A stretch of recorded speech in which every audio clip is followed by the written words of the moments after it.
Hola, muy buenas, estimados amigos. Vamos a continuar con esta serie de tópicos sobre microscopía para tocar en este punto concreto sobre la microscopía de luz blanca y fluorescencia. En este sentido, tenemos que recordar cuál es la clasificación de la microscopía, porque la podemos hacer en torno al espectro de longitud de onda que nosotros utilizamos, o mejor dicho, al espectro del campo electromagnético que nosotros usamos, ¿verdad? La primera es la microscopía de luz, ¿verdad? Que vamos a utilizar el rango visible del espectro de luz, ¿verdad? Del espectro electromagnético, pues el espectro de luz visible. Entonces la vamos a subdividir en, puede ser convencional o de luz blanca, ¿verdad? Vamos a utilizar la luz blanca sin ningún tipo de modificaciones. El contraste de fase, vamos a integrar distintos planos, ¿verdad? En uno solo para dar una imagen de relieve y para poder visualizar imágenes que no están coloreadas. Tenemos la luz polarizada, bueno, porque esto va a utilizar pues ángulos específicos de la luz para resaltar los bordes. Y la fluorescencia, vamos a hablar entonces de rango de longitudes de onda muy estrechos, ¿verdad? Y estos pueden venir desde varios planos hasta un único plano.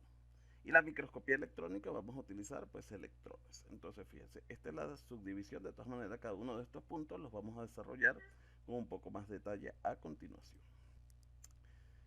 Ya, bueno, digamos, la microscopía de luz blanca la tocamos ampliamente en los tópicos anteriores. Por tanto, vamos a hablar en este momento de la microscopía de luz polarizada. En primer lugar, nosotros tenemos que entender qué es la polarización de la luz. Nosotros tenemos, por ejemplo, o sea, hemos visto que la luz, digamos, el rango del espectro electromagnético que corresponde a la luz, nosotros lo hemos representado como unas ondas sinusoidales. Eso lo hemos visto, digamos, en un plano, digamos, como una vista lateral. Pero si nosotros la vemos en un plano, digamos, frontal y hacemos un corte transversal, nosotros vamos a ver que dentro, digamos, de ese sinusoide, ¿verdad? Visto como en tres dimensiones, nosotros vamos a tener distintos vectores, ¿verdad? Que son, bueno, como la palabra vector lo dice, que son direccionales, ¿verdad? Yo puedo tener una luz totalmente dispersa, ¿verdad? Totalmente dispersa. Puedo tener una luz que no está polarizada, fíjese que primero estos vectores están totalmente dispersos, ¿verdad? Luego puedo tener una luz, puedo tener una luz que no está polarizada, fíjense que los vectores no están dispersos, pero no siguen un único polo. Y tenemos finalmente pues que esos vectores de luz pueden estar polarizados. Entonces recordemos, el espectro electromagnético correspondiente a la luz, ¿verdad? El rango de longitud de onda correspondiente a la luz se representa como sinusoidales. Pero esas sinusoidales, si nosotros las vemos en tres dimensiones, dentro de ellas, en un corte transversal, nosotros podemos observar vectores, ¿verdad?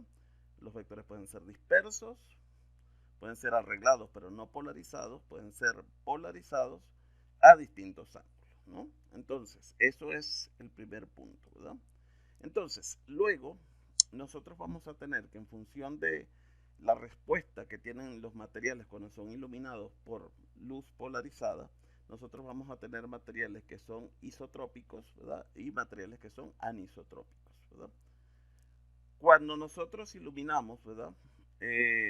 Un objeto que es isotrópico, la luz polarizada permanece en su dirección original, no hay cambios, ¿verdad? Y la luz no polarizada permanece no polarizada. Pero nosotros cuando observamos objetos que son anisotrópicos, fíjese, la dirección de la luz polarizada cambia, se hace ortogonal. Y la luz no polarizada se hace polarizada y ortogonal. Entonces, ¿qué con esto? Fíjense que nosotros cuando, un poco más adelante del programa, nosotros vamos a ver las bandas I y las bandas A, ¿verdad? Dentro de las estructuras de los músculos. Eso, el nombre que reciben las bandas I y las bandas A se refiere a que son estructuras isotrópicas en el caso de las bandas I y anisotrópicas en el caso de las bandas A. Entonces, cuando yo tengo una mezcla de materiales isotrópicos y anisotrópicos, por ejemplo, en un corte, en un tejido, ese material va a sufrir eso se lo van a hablar mucho en su anatomía microscópica, de una propiedad que se llama birefringencia. O sea, cuando nosotros movemos el micro, van a ver algunos elementos de ese material que van a resaltar. Y ese fenómeno se llama birefringencia. Entonces, la presencia de, repito, de combinaciones de materiales anisotrópicos, o sea, que son capaces de polarizar la luz y cambiar su dirección con respecto a materiales isotrópicos que no polarizan la luz, y si la luz es polarizada permanece en su dirección original, nos va a permitir ver el fenómeno de refringencia. Entonces fíjense, yo tengo aquí, esta es una micrografía propia, ¿verdad? Fíjense, yo tengo aquí un material isotrópico, lo ilumino, ¿verdad? Ese material isotrópico con luz polarizada. Fíjense que las estructuras de proteínas fibrilares que son anisotrópicas, ¿verdad? Yo las voy a ver resaltadas porque la luz viene pues en un ángulo distinto, ¿verdad? Cambia, ¿verdad? Por la presencia digamos, de la luz polarizada. Y el microscopio también tiene un polarizador que es capaz de captar y de determinar en qué ángulo viene la luz. Entonces fíjense que yo estoy viendo una estructura como, primero, una imagen de relieve, y segundo, como si el sol le estuviera dando, como si el sol le estuviera dando en una dirección. Entonces, eso es, digamos, el efecto de la microscopía de luz polarizada. Por ejemplo, se utiliza para visualizar algunos agentes patógenos, si no recuerdo mal, la leptospira. Y la otra cosa que se utiliza, pues, es para evidenciar la presencia de proteínas fibrilares, ¿verdad? Como en este caso el colágeno, o por ejemplo la deposición de proteína amiloide, ¿verdad? Que se utilizan algunas tinciones especiales como el rojo Congo.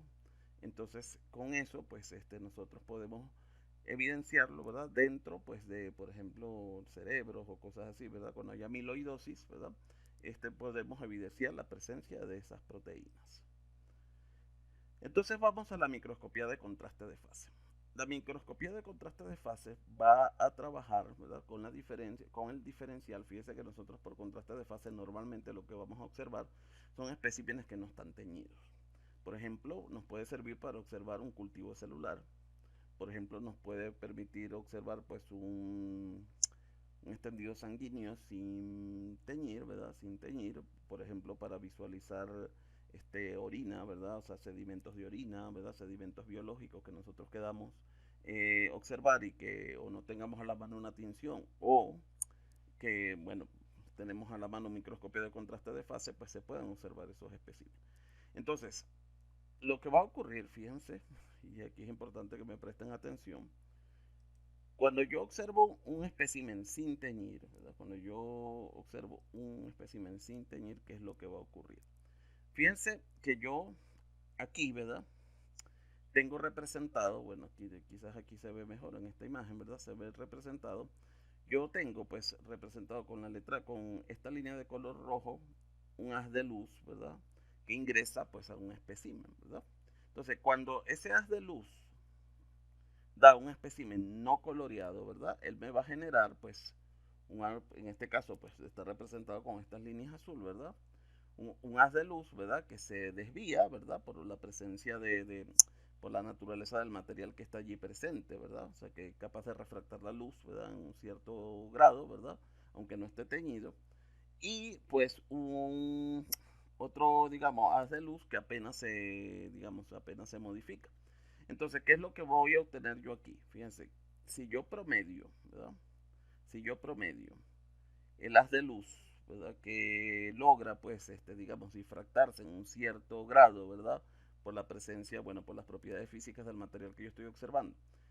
Si yo promedio ese haz de luz con el haz de luz que entró, ¿verdad? Con el haz de luz que entró, fíjense que yo voy a obtener como curva promedio, como sinusoide promedio, esta línea en verde. Y fíjense que el diferencial que hay entre el verde, o sea, entre la línea que finalmente sale y la que entra es muy poca. Este es el diferencial que hay. Entonces, por eso es que nosotros no podemos ver los especímenes coloreados, porque si yo promedio la luz que entra, ¿verdad? Con la luz que se difracta, fíjense que prácticamente la luz que sale es, y perdón la repetición de la palabra, es prácticamente igual a la que entra, porque se difracta muy poco. Entonces eso hace que los especímenes no coloreados no sean visibles. Si yo coloco, si yo no sé si ustedes recuerdan, pues aquellas propiedades que nosotros veíamos al principio, que si yo colocaba un huequito, los haces de luces pues se abrían, ¿verdad? Fíjense, si yo conozco un condensador anillado, ¿verdad? Y un plato de fase, que fíjense que son, y un objetivo de fase, que fíjense que fundamentalmente lo que tienen es estas estructuras de anillos. Yo lo que puedo lograr es que la luz fuera de foco, ¿verdad? Que la luz fuera de foco, o sea, perdón, la luz que no se difracta, ¿verdad? Y la luz que viene de distintos planes focales, ¿verdad? Que tampoco se difracta. Yo lo que puedo lograr es que esa luz se retrase de manera que aquella luz que viene, pues de que sí se logra difractar, la alcance, ¿verdad? Y yo puedo promediar una sola onda. Yo puedo promediar una sola onda de manera que yo sí logre, ¿verdad? De manera que yo sí logre distinguir, pues, entre la onda, digamos, o sea, que la onda que sale es una sola, pues, y que ya yo en esa onda que sale, pues, en esa información que sale, ya me quede, digamos, de alguna manera amplificada el diferencial, pues, el diferencial entre la onda que se difracta y la onda que no se difracta. Entonces, así trabaja la microscopía de contraste de fase, repito, ¿verdad? Porque entiendo que este concepto puede resultar algo abstracto. El problema original por el cual nosotros no vemos las imágenes es que el diferencial entre la luz que se difracta, ¿verdad? Con un material no coloreado y la luz que sale sin difractarse es muy poco, entonces yo no la puedo distinguir. Con el tema de los condensadores estos anillados, ¿verdad? Yo lo que logro, ¿verdad? Es que esa luz, ¿verdad? Que no se difracta, ¿verdad? Yo prácticamente, podemos decirlo así, la elimino y yo lo único que puedo observar, lo que yo voy a observar es la luz que sí se difracta. Entonces, de alguna manera, digamos, esto me permite amplificar esa luz que no se difracta porque yo le quito, digamos, el background, ¿verdad? Lo que está, digamos, la luz que no me sirve, pues entonces yo puedo observar lo que está allí presente. Y de otra forma, pues las luces que están en distintos planos focales, yo también las puedo, digamos, promediar, entonces yo maximizo el efecto de la observación al microscopio de contraste de fase.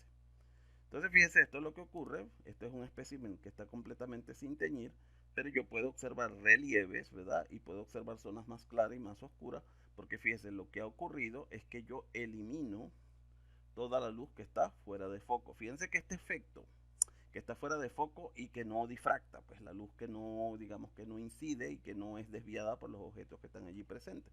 Fíjense que esto es un elemento interesante porque este mismo efecto, claro, no tan marcado, se obtiene cuando yo cierro el condensador. Cuando yo cierro el condensador del microscopio, yo en buena parte voy a eliminar, ¿verdad? La luz, ¿verdad? Que, o sea, a medida que yo ilumino, ¿verdad? Un espécimen con menos luz, voy a ver más detalles, pero sí voy a ver más contraste, porque yo lo que voy a eliminar, pues es una cantidad de luz que me va a sobrar, porque al final no va a interaccionar con nada, entonces lo que me genera es un brillo innecesario que me impide a mí ver, ¿verdad? Entonces lo que yo hago, entonces vuelvo a repetir con la microscopía de contraste de fase, es que con la presencia de unos platos de fase, que son unos condensadores anillados, retraso la luz, ¿verdad? Retraso la luz que no difracta, ¿verdad? Y me voy a quedar solamente con la luz que sí alcanza a difractar.